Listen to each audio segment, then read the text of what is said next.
Hey everyone, Nubkeks here. Welcome back to the Road to Grandmaster. In today's video, we are on Haunted Mines, and I am going to be playing some Tyrael. So, Haunted Mines, it's a fun one. It's a fun one. I got a comment actually a day or two ago of someone asking some advice on playing Haunted Mines, so I'll try to pay extra attention in today's video to kind of the map movements, the rotations, what's going well, what isn't, the importance of objectives. Obviously, they said, okay, I forgot. It's been a few days since I played this. That's the troll ban right there. That's a troll ban. Oh, I remember what happened now. Ah, yes. Yeah, you guys are not going to like this, actually. I'm going to report this guy. But basically, our team captain here was just like, yeah, I'm going to ban Cho'Gall. And he's like, he was just tilted from a previous game or something. But he was like, well, I just want to fit in with this full clown fiesta. Oh, well. But anyway, troll ban. Obviously, Cho'Gall is not a legitimate ban at all. It's simply never even played, really, in Hero League. Because two people to actually communicate that much in solo queue doesn't really happen. Ever since they removed duo queue, it doesn't happen. But yeah, you can see this guy saying like, I'm going full clown fiesta, I'm trying to blend in. I'd had enough clown fiesta myself this game, or the day I'd been recording, so just like, you know what, just report this guy for everything, just get out of there. I know that'll probably piss off people. People get mad if I report people get mad if I don't, but I was like, it's like such a bad way to start off a game, is to completely do a troll ban and then to tell your team, yeah, I'm just gonna troll you guys because I'm pissed off and I'm tilted, basically. Anyway, the enemy team does grab Murky. Murky has been nerfed, so I'm actually not too worried about this at all. However, it would be what I would say is Murky's strongest map, so slightly worrying in that sense, but nothing that we cannot deal with. The enemy team did ban out Sylvanas. Sylvanas is very strong in this map, actually. Very, very strong. Potentially one of her strongest maps. Now, the reason the Sylvanas is really good, we won't see it in this game. It might have been one of the games on stream. Yeah, you guys who saw it on stream will have seen this game. I'll try to get a game like it soon. But anyway, the enemy team basically had Sylvanas against us, and what they did was they get, maybe half or so of the skulls. They get a few skulls, enough so that, they wouldn't have to worry too much about the golems being activated. And then they would just take Sylvanas and they just grab Merc camps and just push all the lanes really hard. And we didn't have enough wave clear to deal with it. We didn't have enough wave clear to like get into the mines and just rush down the rest of the golem really quick. They just stalled out this really, really long game. Sylvanas with like Merc Queen on this map, it's kind of nuts. It's actually kind of nuts. Compared to like BOE or Infernal Shrines where the Mercs are nowhere near as strong or plentiful. In this map, the Mercs are very strong. So you can definitely do that as a strategy. I think she's super good in this map. I'm very excited to try that out myself anyway. Now, our draft did start off really, really well. And our team captain here, I believe she's kind of cheers up, actually, going into this game. But, I mean, yeah, we got Gul'dan first pick, Malfurion Ragnaros as the next two picks. It's pretty much the perfect start to a draft. It couldn't go too much better than that. So I think he cheered up an awful lot after this. It was like, you know what? Okay, I'll just, I'll try my best here. Actually, you know what? I'm really tilted from these previous games. Like, I'm just going to troll my team. And then he goes, okay, you know what? Actually, we've got this awesome draft. This looks like it could be an ezy win for us. So I'm going to actually play properly. So I just grabbed Valeera.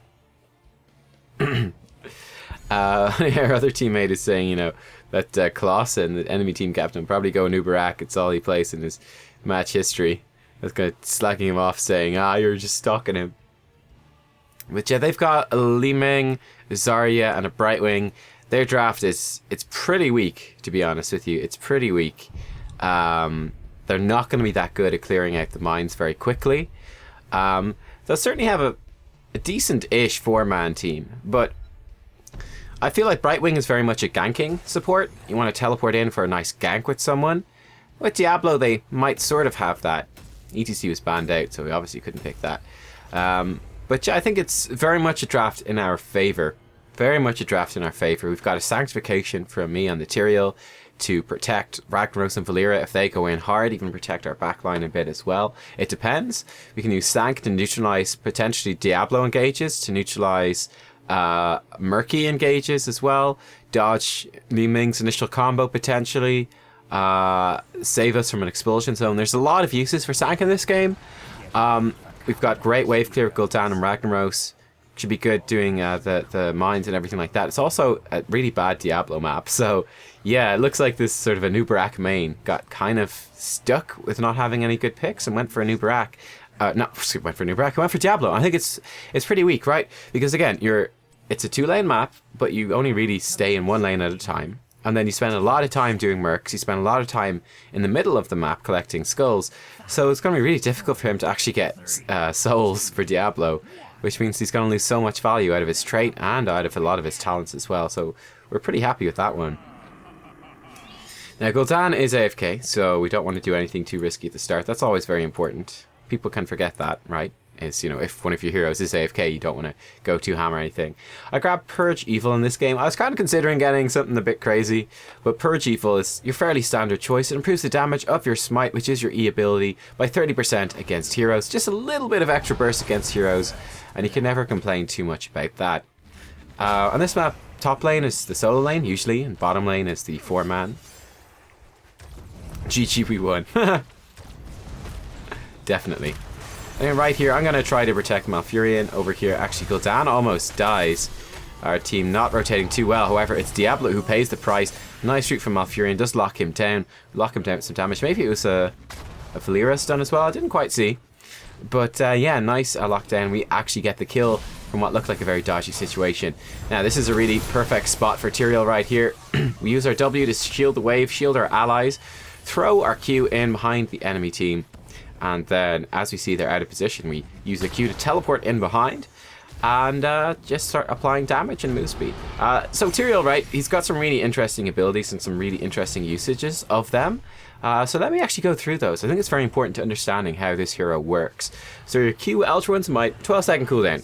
You throw it out and it does damage in quite a large target area, actually. And it's funny, I think it's actually very mana efficient damage, your Q.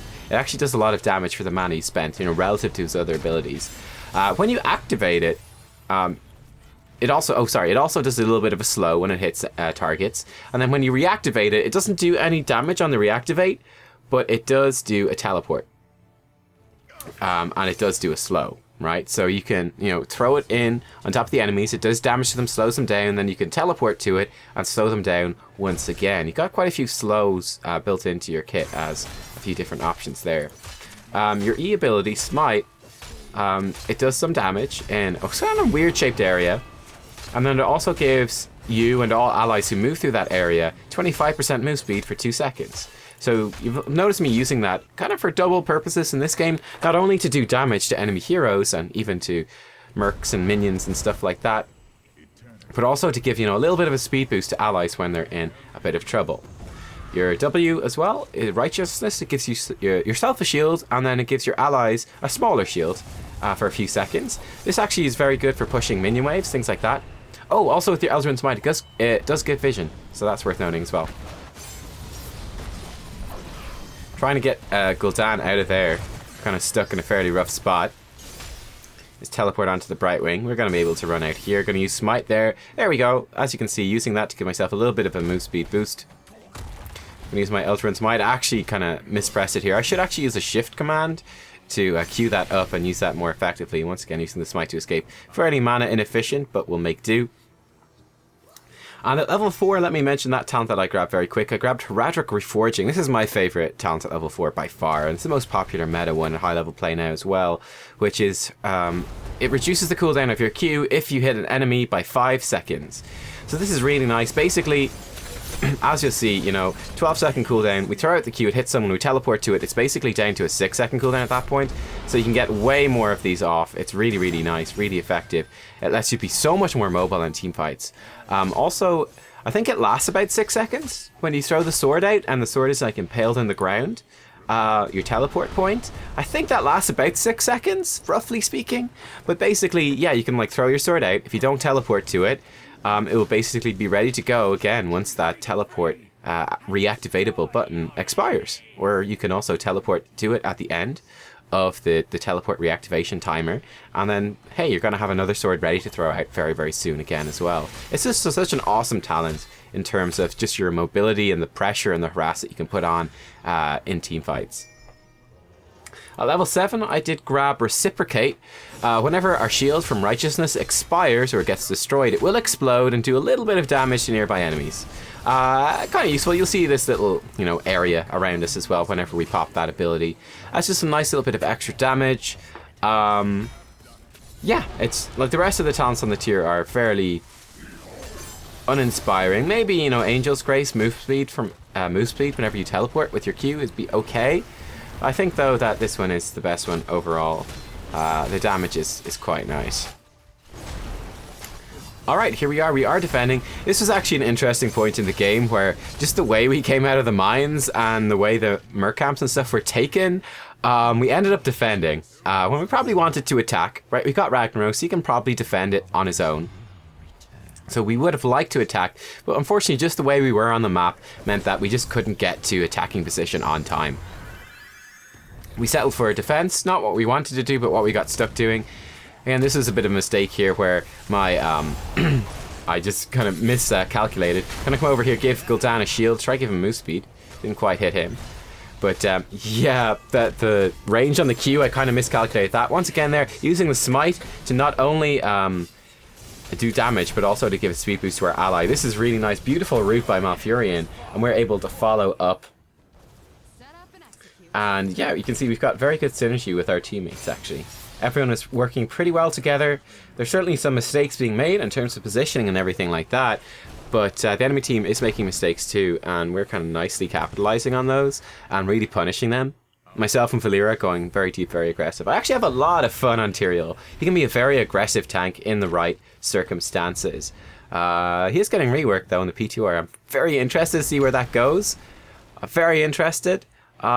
I love Tyrael to bits, so I hope they don't, change him too much. In fact, I'd rather they hadn't really changed him. I know he's got like cookie cutter talents, but why do you have to change my baby? I love him. Right here, we're looking at potentially picking a fight, but all 5 enemy heroes were there, so we do back off after that. Make sure Valeera is going to be okay. She is. And now we want to get in and start working on these small skull camps in the mines pretty much as quickly as possible. I'm just scouting out the enemy team, keeping an eye on them. We've got level 10, whereas they do not. Diablo goes in pretty deep. We're just going to dive right on top of him. We're going to use our W, shield everyone up, do a bit of extra damage, and just complete overextension from Diablo to get that vision point. He's going to regret that. He is going to be dead before the start of this mine phase. Absolutely no danger to us there. We got level 10, they don't. So there's no way they can even pick a fight at all. Just going to walk into the mines again. We've got level 10 and a hero up, so we can basically just do whatever we want at this stage. If they try to fight us, they will all die, and we'll be even further ahead, so we can really, really exploit that. Murky is doing a good job of invading and trying to steal some of these skulls away. Smart thing. If he dies, it doesn't really matter. Valeera does pick him off, but not before he steals away 10 skulls. Ragnar's working on the top. We're going to come over here, join Gul'dan, make sure he's going to be okay. And we can start working on this central golem now. We've got ourselves a very nice lead, 62 to 10. At this point, I mean, definitely an interesting choice. It could be to leave the center of the mines and basically just take all the merc camps and then go, okay, right, well, we're far enough ahead that we can take the merc camps and you can't really stop us. If you try to stop us, we can force a fight and win it. If you don't stop us, we'll take the merc camps, and then we'll go and take the column in the middle anyway. If you try to take the column in the middle, it's putting yourself very much out of position. You're going to get punished for it. I don't know, I think it's pretty interesting. Here we go, Diablo's gone way too far forwards once again. He does get locked down. Nice Q to try to escape, but we're on top of him here. We're going to give our teammates, obviously, speed boost with Smite. Doesn't even come off cooldown again before he goes down. That is a dead Diablo. Rest in pieces. Can use our Q again for some of that efficient damage to burn these down very, very quickly. Try to keep that fort as healthy as possible. And we really want to move up and start pushing in with our golem at this stage. Whenever your golem is bigger than the enemy team, obviously it varies a bit depending on what sort of compositions you have, but you generally then want to be actually pushing in and trying to push in with it. At this stage, we're going to go actually very ham here. They're down Murky. Diablo's only just respawning. Now, Gul'dan's not here, but we've got, our heroics ready to go, particularly Sanctification, which should enable us to be pretty aggressive. There we go. Very nice. pretty easy pickings. Actually went a little bit too deep there. Shouldn't have chased that little bit further. Luckily, he actually flips him back into the Sank. If Rag had stood in the Sank, he probably would have been okay. Yeah, he tries to get into the fort. He panicked a little bit there. If he'd sat in the Sanctification, it wouldn't have been too bad. He could have flipped, and maybe he could have turned it around, the healing from his Q. Gul'dan has arrived now and is starting to wreak havoc on the enemy team. But yeah, definitely myself, I went one Eldruin's Might too deep right there, considering Gul'dan hadn't arrived. And then Ragnaros went a little bit too got a bit too scared then, moving out of the Sanctification. Those were kind of a couple of the main mistakes in that team fight. But yeah, you can see right there, I mean, the Golem is tanking the fort. You've got a very powerful divey team with, you know, Ragnaros. Well, he's not very divey, but Tyrael is very divey. Valeera can dive as well. And Ragnaros can go very aggressive once he's got basically the support of a Tyrael to back him up. Sanctification to cover him. Move speed with Smite. Shields from Righteousness. All that goodness. Yeah, Tyrael, he's just really, I just love him. I hope they don't change him too much, like I was saying. He's just this great supportive type warrior. Super mobile, very aggressive, can dive really hard with his teammates, and like very high skill cap in terms of using Sanctification appropriately, all that stuff. There's a Diablo. He's just been trying to soak waves basically as safely as possible. They are a talent tier down. They're in a bit of a rough spot. Your wave clear with Tyrael is not too shabby actually. He's not the worst like laner in the entire game. The shields that you give with your W are pretty good. So you can definitely put on pressure with that. You can see right here, we're going pretty aggressive. I know the Sanctification is coming up in a second. And that we have been winning these fights pretty dramatically. The enemy's teams haven't hit that late game murky power spike at all. So we can definitely afford to punish them quite a bit. Again, Ragnarok's caught a little bit out of position. We're going to come in, drop the Sanctification. Beautiful Horrify, beautiful Silence as well. We're going in really deep right here. Just trying to chase these guys down. Okay, we're not going to get that. Oh, yeah, no, they do. Valeera picks off. Brightwing, very nice. This Diablo is obviously going to die as well. We're just going to help focus him down. March of the Murlocs coming through. As Murky attempts to get in there and finish off Malfury and try to get something out of that. We get ourselves a very nice team fight. And yeah, part of this, of course, I would say, is that our comp is quite a bit better than the enemy teams. They're basically running, this is a big mistake, solo damage Li Ming, basically. It's like, yeah, Murky will do damage, but not until the very, very late game. Diablo goes quite a bit out of position. We're able to chase him and put some pressure on. Actually, with Brightwing arriving now, this is actually a bit of overcommittal. I'm trying to get the Brightwing.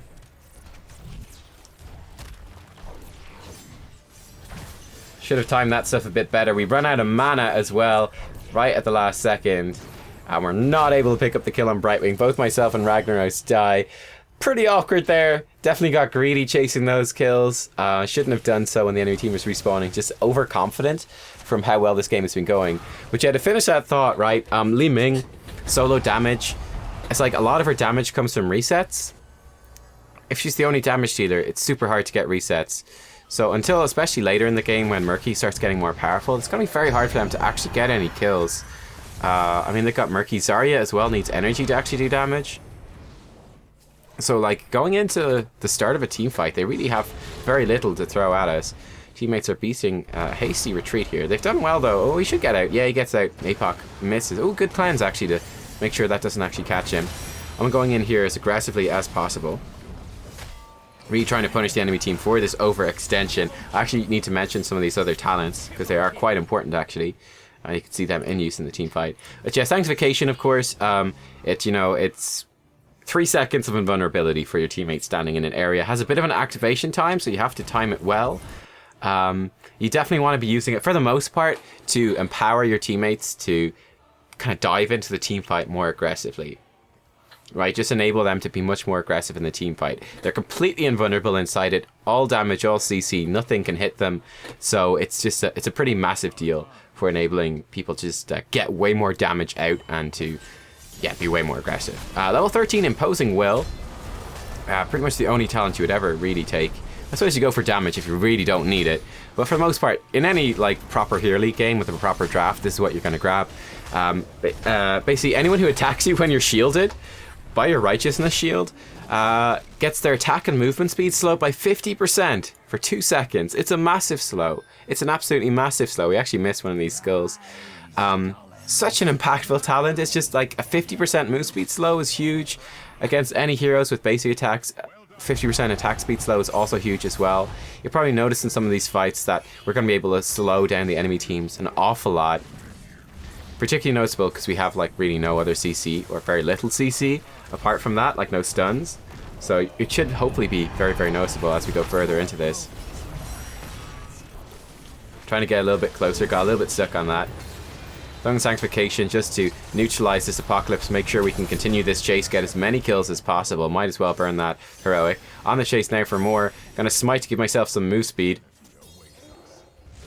Unfortunately, Brightwing is too fast! Too fast with that goddamn Pixie Dust. And the enemy team does make it out alive. So Ragnaros did die, but we got 2 kills in return. Possibly I could have saved Ragnaros a bit more. It was a bit awkward. Level 16 anyway, Holy Ground.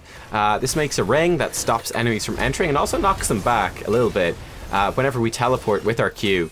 So, I mean, there it is right there on the ground. That's the size of it. You can use it to, obviously, on maps with bosses, you can use it to steal the boss away. Or any other mercs, you can use it to basically create control points. Like right here, for example, I noticed Gul'dan was in a really rough spot. So I was just trying to zone the enemy team out as much as possible with that Q. It did okay-ish. Valeera's going to go down as well, but we are going to get ourselves a keep.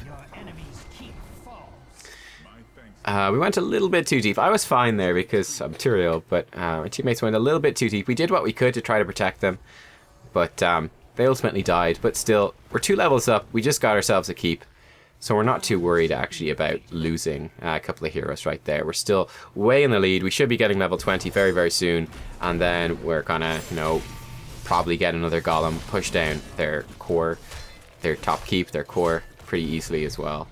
One thing about Tyrael is he does have quite a few mana issues, so you have to be careful about using your abilities, and then you have to also be okay. So right here, by the way, worth saying, I've got Sank, so I know we can go in hard, and Diablo went out of position, so that's why I went in there, even though we're actually down a few heroes. That's a good Sulfurous Smash. We pick up a kill.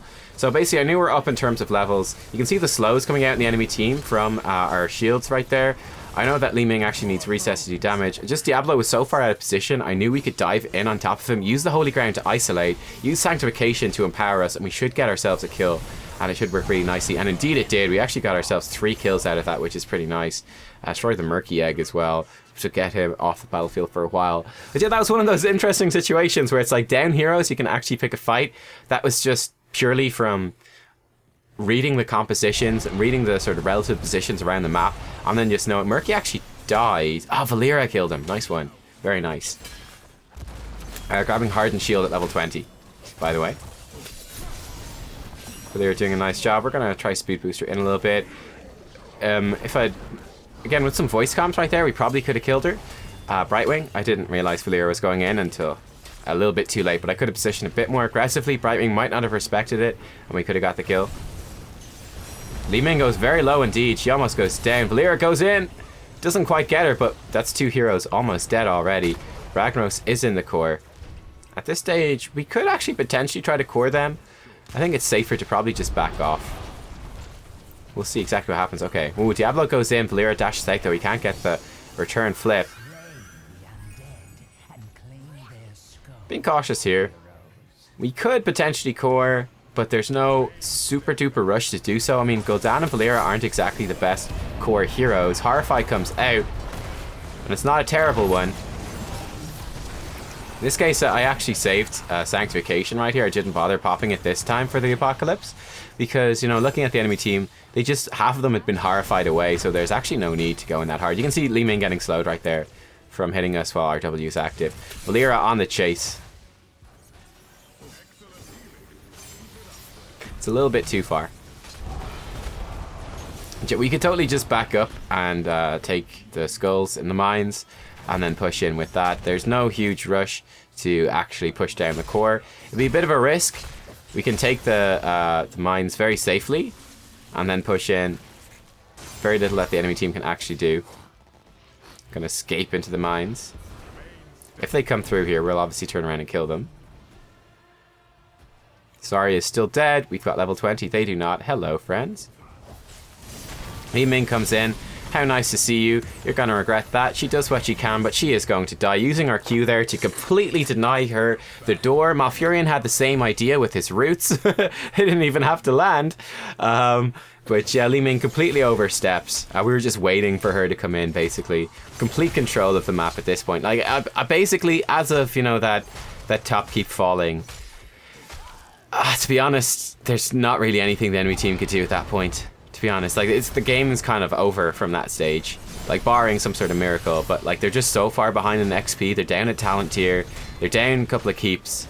I mean, sure, Murky gets much more powerful late game, but their map is just in such a bad spot.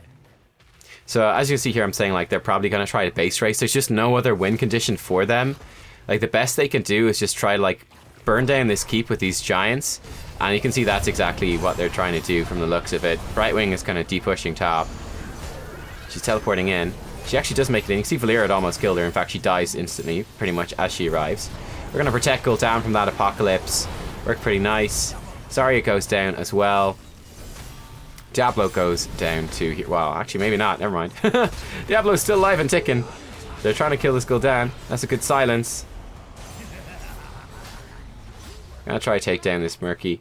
But yeah, it's pretty much their only option, I feel, was to actually just try to catch us out and just race down the core before we could respond. You can see Li Ming being slowed down right there, and that's more than enough in order to catch up.